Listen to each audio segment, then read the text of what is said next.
आज हम विलियन अध्याय से जो कुछ संख्यात्मक प्रश्न है मोलरता, मोल प्रभाज से रिलेटेड उसको करके देखते हैं। इसमें एक क्वेश्चन जो आपके एनसीईआरटी बुक में है कि गणना कीजिए मोलरता और मोलरता की, जहाँ पर KI का मोल प्रभाज यदि 20% W/W और जलीय KI का घनत्व 1.202 ग्राम पर लीटर है। तो इस प्रश्न में घनत्व दिया हुआ है ग्राम पर लीटर, यहाँ पे ये घनत्व की वैल्यू हो गई और यहाँ पर एक हिंट दे रहा है जलीय KI, मतलब जो विलायक है वो यहाँ पर जल है और जो विलेय है KI का परसेंटेज दिया है W/W मतलब 20%, W/W पोटेशियम आयोडाइड मतलब KI के लिए जो वेट दिया है ग्राम में वेट होगा वो होगा 20 ग्राम और जल के लिए वेट होगा यहाँ पर 80 ग्राम, क्योंकि 20 ग्राम पोटेशियम आयोडाइड को 80 ग्राम जल में घोला गया है तो 100 ग्राम जो सॉल्यूशन है वो तैयार हुआ है।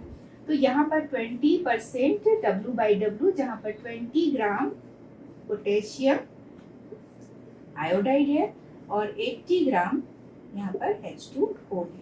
तो ये हम पहचान लिए इस 20% से। इसके बाद हमें निकालना है मोलरता और मोल प्रभाज। तो मोलरता के लिए आवश्यक होता है विलायक का द्रव्यमान, मतलब किसी भी विलेय का जो मोलों की संख्या है वो विलायक के कितने ग्राम में डिजोल्व है या कितने किलोग्राम में डिजोल्व है। तो सबसे पहले हम यहाँ पर मोलरता काउंट कर लेते हैं कि मोलरता को स्मॉल m से दर्शाया जाता है। विलेय का द्रव्यमान मतलब विलेय के मोलों की संख्या को हम यदि इस तरह से फॉर्मुलेट करें तो विलेय का द्रव्यमान और विलेय का आणविक द्रव्यमान, विलेय का आणविक द्रव्यमान।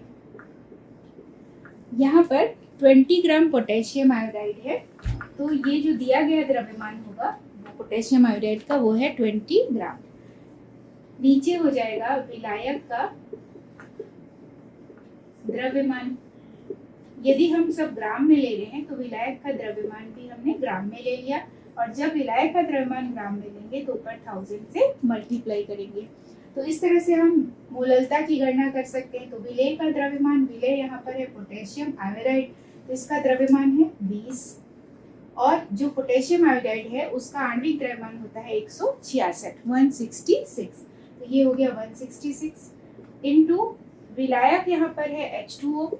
हमने देखा कि H2O का जो वेट है वो कितना होगा 80 ग्राम, क्योंकि 100 मतलब यहाँ परसेंट की बात हो रही है, मतलब 100 जो ग्राम है सॉल्यूशन का उसमें 20 ग्राम पोटेशियम आयोडाइड है और 80 ग्राम जो है वो यहाँ पर जल है।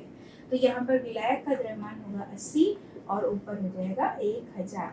तो इसको हम आसानी से कहें, ये हो गया विलेय का द्रव्यमान पोटेशियम आयोडाइड का, ये आणविक द्रव्यमान, ये विलायक का द्रव्यमान और चूंकि यह ग्राम में लिया जा रहा है तो ऊपर 1000 से मल्टीप्लाई कर देंगे। तो इस तरह से हमारे पास इसकी मोलरता यानी m स्मॉल m की वैल्यू आती है 1.5 किलोग्राम पर मोल लिखें या फिर हम इसको 1.5 स्मॉल m ऐसे भी दर्शा सकते हैं। मोलरता है स्मॉल m से दर्शाया जाएगा या फिर किलोग्राम पर मोल, यानी विलेय के मोलों की संख्या जो कि विलायक के 1 किलोग्राम में या फिर विलायक के 1000 ग्राम में डिसॉल्व होती है। तो इस तरह से हम मोलरता की गणना कर लेते हैं। आप लोग नोट कर लीजिए इसको।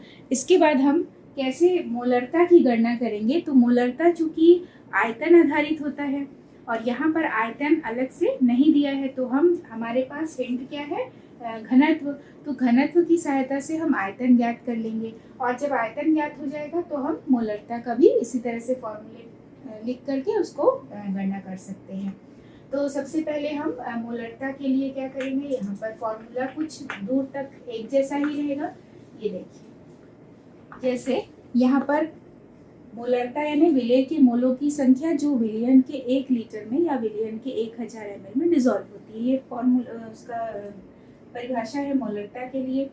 अब यहाँ पर चूंकि घनत्व बराबर क्या होता है, द्रव्यमान बटा आयतन, तो यहाँ पर घनत्व कितना दिया है, घनत्व हो जाएगा इसका, या फिर यहाँ से हम आयतन निकालना है तो m/d हो जाएगा और m की वैल्यू कितनी दी हुई है, क्योंकि m क्या है इसका द्रव्यमान बटा आयतन, तो द्रव्यमान कितना है 100 है 100 और यहाँ घनत्व है 1.202 ये है ग्राम पर लीटर, ये घनत्व है।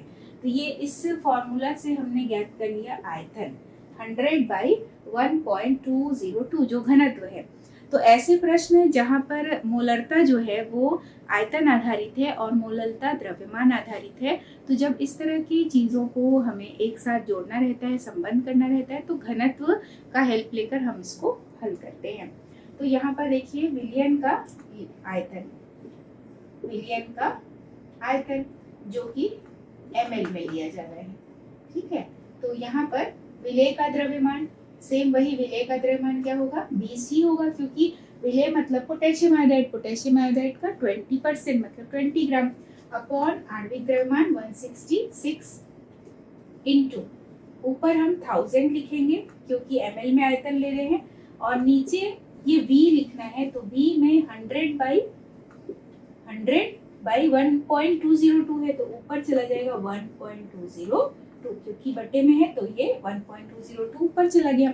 इस तरह से हम इसको सॉल्व कर सकते हैं। तो आपकी बुक में कई बार ये डायरेक्ट दिया हुआ है 10 इंटू घनत्व, मतलब यहाँ पे दिया गया द्रव्यमान मतलब विलेय का द्रव्यमान अपॉन विलेय का आणविक द्रव्यमान गुणा 10 गुणा घनत्व, इस तरह से भी दिया हुआ है। तो वो वास्तव में जो 10 है वो ऐसे ही आता है, मतलब ऊपर 1000 और नीचे 100। तो ये 100 जो है वो कुल द्रव्यमान को बताता है, मतलब विलयन का कुल द्रव्यमान कितना है। तो 20 पोटेशियम आयोडाइड और 80 जो है वो जल का है, तो उस आधार पर यह जो 100 है वो पूरे कुल विलयन के द्रव्यमान को बताता है। तो जब सॉल्व करेंगे तो वही फॉर्मूला आएगा 20 into 10 into D upon molecular weight. बस इस तरह से इसको सॉल्व कर सकते हैं और यहाँ से हमें प्राप्त हो जाएगा मोलरता का मान। तो जब हम इसको कैलकुलेट करेंगे तो मोलरता की वैल्यू आएगी 1.45 मोल पर लीटर। तो इस तरह से हम इसको सॉल्व कर सकते हैं, या फिर हम इसको ऐसा भी लिख सकते हैं कैपिटल M, मतलब 1.45 कैपिटल M, इस तरह से इसको सॉल्व किया जा सकता है। तो घनत्व का हेल्प लेकर हम आसानी से मोलरता की गणना भी कर सकते हैं।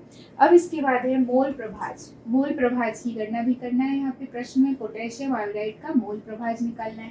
तो ये तो आप लोगों को समझ में आ गया होगा। अब हम मोल प्रभाज की गणना करेंगे। मोल प्रभाज शब्द सब लोग आप परिचित हो मोल प्रभाज से, कि किसी भी विलयन में विलेय या विलायक के मोलों की संख्या और उस पूरे विलयन में उपस्थित कुल मोलों की संख्याओं के अनुपात को हम मोल प्रभाज कहते हैं। तो यदि पोटेशियम आयोडाइड का मोल प्रभाज हमें निकालना है तो सबसे पहले पोटेशियम आयोडाइड के मोलों की संख्या ज्ञात करनी होगी। तो मोलों की संख्या का फॉर्मूला दिया गया द्रव्यमान बटा आणविक द्रव्यमान। ये फॉर्मूला आप लोगों को अब तक याद हो जाना चाहिए, दिया गया द्रव्यमान बटा आणविक द्रव्यमान। तो इसका दिया गया द्रव्यमान है 20 और आणविक द्रव्यमान है 166। तो इस तरह से यहाँ पर मोलों की संख्या की गणना कर सकते हैं पोटेशियम आयोडाइड की। तो ये आता है 0.120।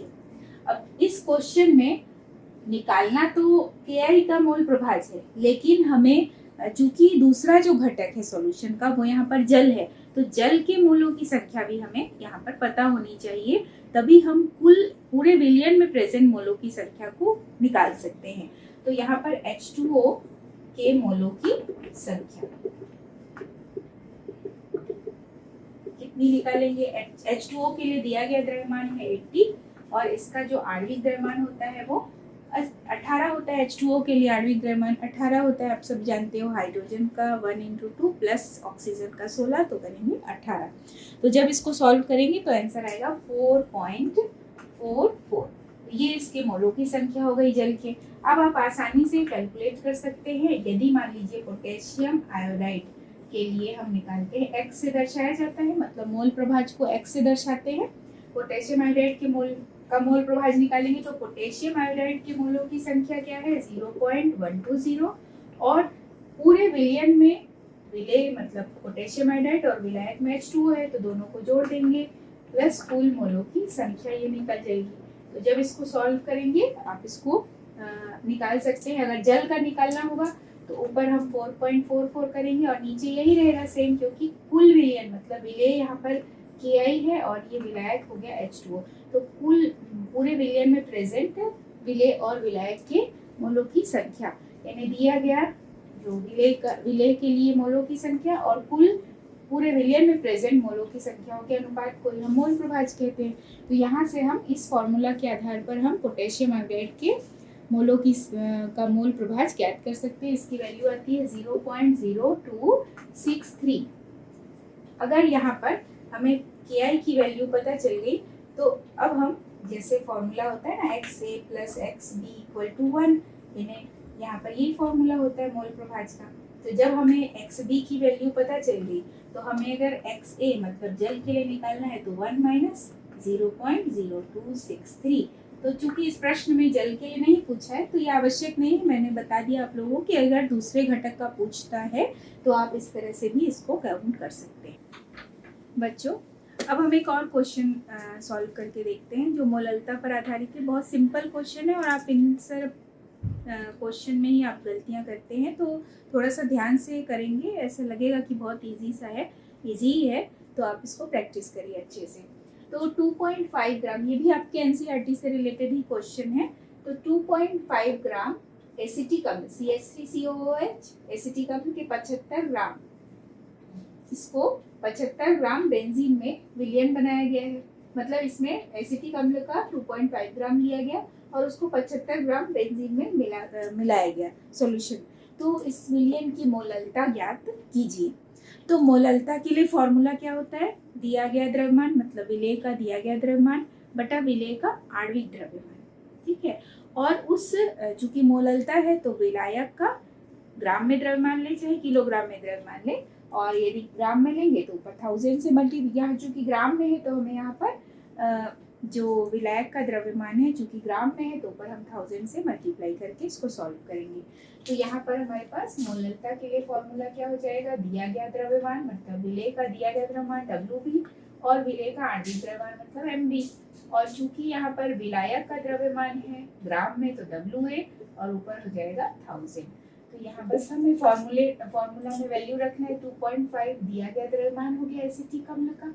और एसिटिक अम्ल जो है इसका अगर आणविक द्रव्यमान आप कैलकुलेट करोगे तो एसिटिक अम्ल का जैसे ये कार्बन के लिए क्या हो जाएगा 12 और ये 12, और हाइड्रोजन के लिए 1 × 3 3 12 और 3 उसमें प्लस कर देंगे और फिर 12 और फिर 16 और 16 क्या हो गया 32 और फिर 1। तो इस तरह सबको जोड़ेंगे तो हमारे पास इसका जो आणविक द्रव्यमान आएगा वो 60 होगा। और चूंकि यहाँ विलायक के रूप में बेंजीन है तो ये हो जाएगा 75 और ऊपर 1000। बस इतना ही करना है। यहाँ पर फॉर्मूला में हमने केवल मान रखा है, बहुत आसान सा प्रश्न है। 2.5 ग्राम एसिटिक अम्ल है, सिर्फ यहाँ पे हमने इसको कैलकुलेट किया, मतलब यहाँ पर हमने सिर्फ एसिटिक अम्ल का जो आणविक द्रव्यमान है वो नहीं दिया है। बहुत सारे प्रश्न में आपको एसिटिक अम्ल सॉल्व करने के लिए दिया जाएगा तो वहाँ पे आप बनाते बनाते आपको प्रैक्टिस भी हो जाएगा कि एसिटिक अम्ल का जो आणविक द्रव्यमान है वो 60 होता है, जैसे ग्लूकोज के लिए 180 होता है। ऐसे बहुत सारे प्रश्न को जब आप सॉल्व करेंगे तो कुछ का आपको याद भी हो जाएगा। तो एसिटिक अम्ल के लिए जो आणविक द्रव्यमान है वो है 60। बस इतना ही यहाँ पे नहीं दिया है, बाकी सब कुछ इस क्वेश्चन में दिया हुआ है, केवल आपको इसको कैलकुलेट करके इसकी वैल्यू को रखना है। तो हमारे पास इसका आंसर आता है 0.556 और यहाँ पर हम स्मॉल m के रूप में भी इसको लिख सकते हैं, या फिर अगर हम इसका यूनिट डालेंगे तो मोल प्रति ग्राम, ऐसा भी इसका यूनिट के रूप में मोल प्रति किलोग्राम के रूप में भी इसको हम लिख सकते हैं। तो यहाँ पर ये जो यूनिट है वो स्मॉल m भी कर सकते हैं और मोल प्रति किलोग्राम भी कर सकते हैं। अब हम एक और क्वेश्चन जो आपके एनसीईआरटी का ही है उसको सॉल्व करके देखते हैं कि आपके पास प्रश्न है कि प्रयोगशाला में जो हम नाइट्रिक अम्ल प्रयोग कर रहे हैं वो द्रव्यमान की दृष्टि से 68% है।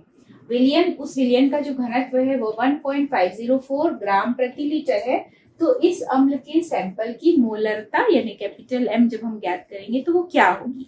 तो इस प्रश्न को जब आप सॉल्व करेंगे तो आप देखिए इसमें 68% दिया है नाइट्रिक अम्ल, ठीक है। और इसमें 1.504 इसका घनत्व दिया है।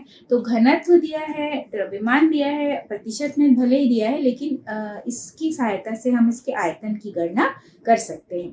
तो जब कभी भी घनत्व दिया है, द्रव्यमान दिया है, तो हम उससे आयतन निकाल लेंगे। और चूंकि मोलरता वाले प्रश्न में हमें आयतन की आवश्यकता होती है, क्योंकि मोलरता एक ऐसा संतरण पद होता है जो कि किससे इफेक्टेड होता है, तापमान से इफेक्टेड होता है, और यह आयतन पर आधारित होता है।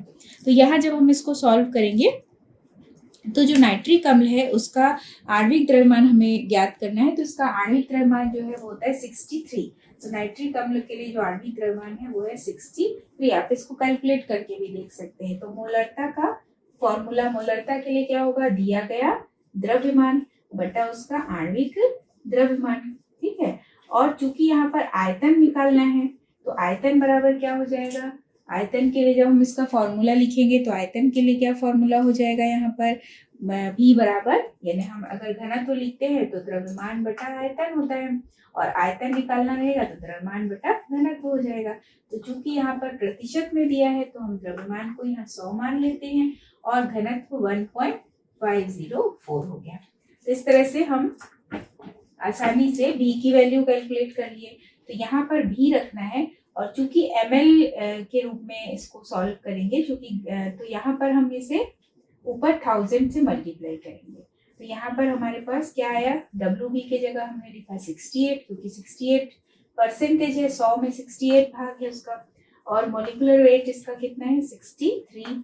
और चूंकि आयतन यदि निकाल रहे हैं तो आयतन क्या हो गया, नीचे 100 और ये ऊपर चला जाएगा इंटू 1.504, और ऊपर हमें लिखना है 1000, है ना।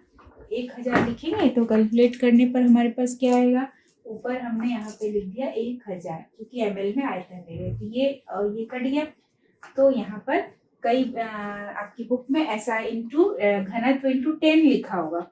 घनत्व इंटू 10 मतलब विलेय के मोलों की संख्या, ये लिखे विलेय के मोलों की संख्या मतलब विलेय का द्रव्यमान, विलेय का आणविक द्रव्यमान, और यहाँ उसका घनत्व इंटू 10 दिया है। तो 10 कैसे आया वो मैं बता दी आपको, कि चूंकि हमने द्रव्यमान को या जो लिया था आयतन निकालने के लिए, द्रव्यमान और घनत्व के लिए किया, तो यहाँ पर 100 और जो नीचे घनत्व था ऊपर चला गया, और यहाँ ऊपर 1000, तो काटने के बाद यहाँ पे 10 बचा।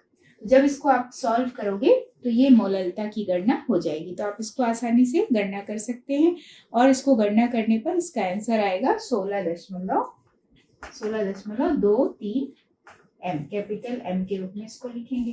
तो ये आंसर हो गया। तो कैलकुलेशन गुणा भाग तो आपको आता ही है, सिर्फ आपको फॉर्मूला में मान कैसे रखना है वो आपको समझ रहा है, कि घनत्व वाले प्रश्न दिए हैं, घनत्व दिया है और उससे हमें मोलरता तक कैसे पहुंचना है। तो यही फॉर्मूला रहेगा, घनत्व बराबर क्या होता है, द्रव्यमान बटा आयतन, आयतन निकालना रहेगा तो द्रव्यमान बटा घनत्व। तो इस तरह से हम इसे सॉल्व कर सकते हैं।